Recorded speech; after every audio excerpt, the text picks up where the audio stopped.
Social मीडियापासून ते गल्लीगावापर्यंत एकच आवाज झट पटापट लक्ष्मी घडते होय. आपला भारत देश आज याच प्रचंड वेगाने प्रगती करत आहे.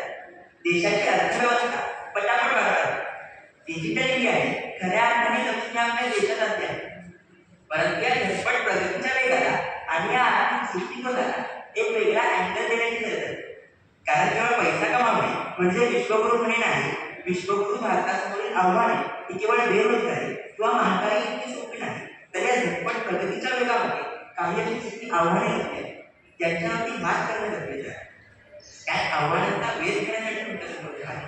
नमस्कार, मी स्पर्धा बोर्ड क्रमांक 4 आपल्यासमोर विषय मांडतो, विश्वगुरु भारतासमोरील आव्हान. विश्वगुरु भारत हा केवळ एक राष्ट्रीय संकल्पना 1830च्या दशकात स्कॉटिश मिशनरी विल्यम ॲडम यांनी गौरवलेल्या भारताच्या शैक्षणिक व आर्थिक समृद्धीचा पुनरुच्चार. एकेकाळी जगाच्या जनतेमध्ये 32% वाटा असणारा आणि शिक्षण केंद्रित पाठशाळांमध्ये ज्ञानदानाचे महान कार्य करणारा आपला देश इंग्रजांच्या लोभामुळे आणि शोषणामुळे आज केवळ 2.7% वर. इंग्रजांनी आपल्या भारताला खेळलं.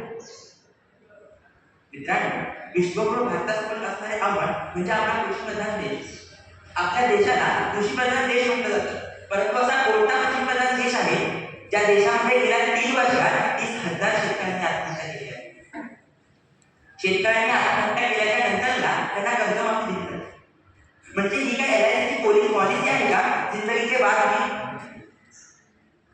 विश्वगुरु भारताला वाचवण्यासाठी विश्वगुरु भारत हा जगाचा नेतृत्व करण्यासाठी पुढे येणार आहे. परंतु याच्या समोर असणारी सगळ्यात मोठी दरी म्हणजे गरिबी आणि शिक्षण.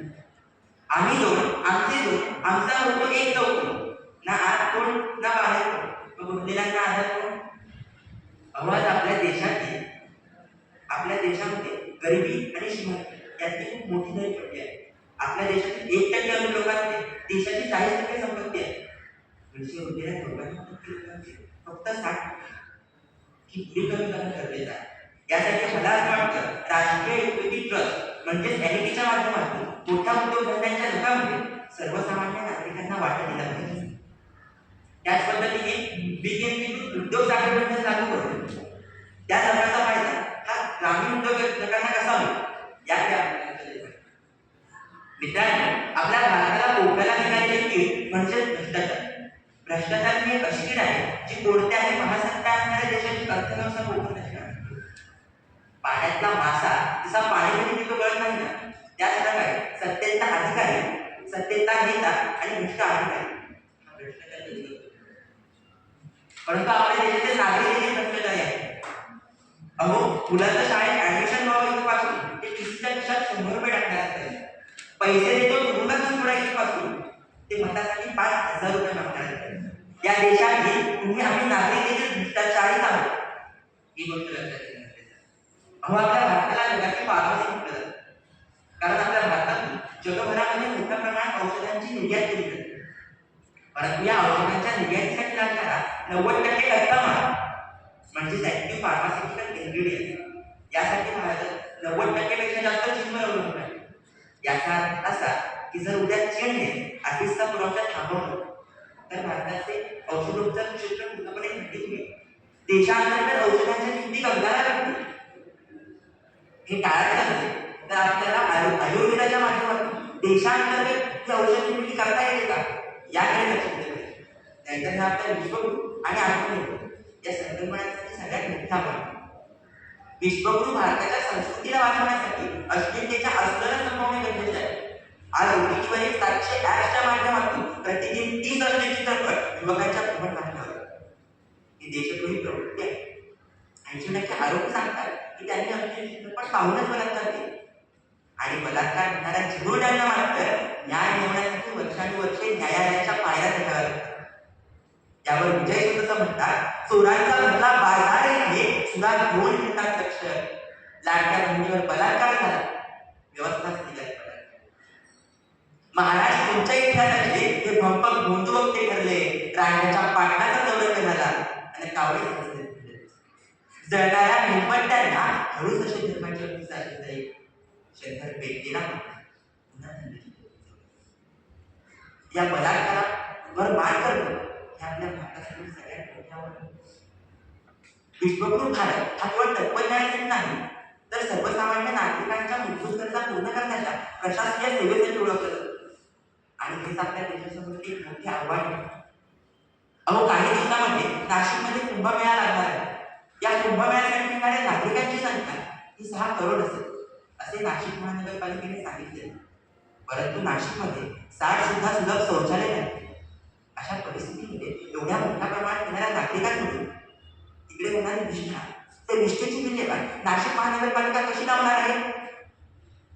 या मुद्द्याकडे लक्ष देण्याच्या ऐवजी आपली प्रशासकीय व्यवस्था किती झाडपुराची होती. IQAI या संस्थेने दिलेल्या रिपोर्टनुसार top 20 polluted cities in world मध्ये भारतातल्या 13 शहरांचा समावेश. त्यामुळे मोठ्या पर्यावरण समस्यांचा ओढाव जातो. पण जरी या समस्या बाजूला ठेवल्या तरी केवळ माझ्यासारख्या युवा पिढीच्या डोक्यावरती 4 केस शिल्लक राहावे यासाठी तरी थांबवलं पाहिजे. कारण त्या पर्यावरण समस्यांमुळे निर्माण होणाऱ्या ऊर्जा म्हणजे त्यांचं आमच्या केसांमध्ये वाढतो आणि आमचे अकाली केस घ्यायला.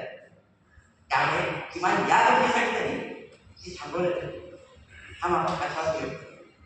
अहो, आज आपण विश्वगुरु होण्याच्या चर्चा करतो. आपले शास्त्रज्ञ अंतराळात कमाल करत आहेत. परंतु आपण वेगवेगळ्या ग्रहांचे निरीक्षण करण्यामध्ये एवढे पुढे गेले की त्या ग्रहांचा पृष्ठभाग आणि माझ्या गावाकडे रस्ते यातला फरकच समजायचा बंद झाला. अहो, काही दिवसामध्ये आम्ही रस्त्यावर हेल्मेट घालण्यासाठी स्पेस सूट घालून चालायला लागला तर यात काही वावगं होता नाही. आपले अंतराळात पोहोचते, परंतु माझ्या गावाकडे रस्त्यांवरती डांबरकडे पोहोचते. मला वाटतं विश्वगुरु भारत हा खऱ्या अर्थाने विश्वगुरु तेव्हा झाली ज्यावेळी कश्मीरची जमीन आमच्यासाठी पण तिथली माणसं आमची. LGBTQ समुदायाने आपला झेंडा बदलला, परंतु मी तुमच्यापैकी आहे हे सांगितल्यावर जर एखाद्या न्यायाधीशाची पदोन्नती होत असेल ना तर ज्या दिवशी आमचा त्यांच्याकडे बघण्याचा दृष्टिकोन बदलेला त्या दिवशी थुंकू नका असा केलेल्या फलकाच्या खाली आम्ही हिंमत म्हणून हुंकणं बंद करू ना त्या दिवशी विश्वगुरु झाला. अहो, एका बाजूला आपल्या देशामध्ये IIT Bombay, IIT Delhi, AIIMS Delhi यांसारख्या मोठ्या इन्स्टिट्यूट आहेत तर दुसऱ्या बाजूला 2014 पासून 2024 पर्यंत बंद पडलेल्या 70,000 सरकारी शाळा आहेत. एका बाजूला आपण AI ला नकार देतोय, AI मध्ये नोकऱ्या निर्माण होत आहेत तर दुसऱ्या बाजूला मात्र आपण AI कसं बंद करता येईल या गोष्टी विषयाच्या शेवटाकडे जाताना मला एक गोष्ट स्पष्ट करणं गरजेचं वाटतं. ती म्हणजे भारत हा प्राचीन काळापासून विश्वगुरु होता. कारण जो जगाच्या कल्याणासाठी काहीतरी करतो ना तोच खरा विश्वगुरु. अहो, आपण जगाच्या कल्याणासाठी भांडणाऱ्या नेत्या सर्वांना ओळखतो, पण संत ज्ञानेश्वर महाराजांना मात्र जाताना इतकाच मागं आशावाद व्यक्त करेल, भारत हा विश्वगुरु बनेल किंवा बनला हे सांगायला मी काही कोणी बाबा वेगळा नाही, परंतु हे आम्ही घडून आणू शकतो असे सांगणाऱ्या ढगलत्या रक्ताचा युवक मात्र इतकाच मागं आशावाद. धन्यवाद.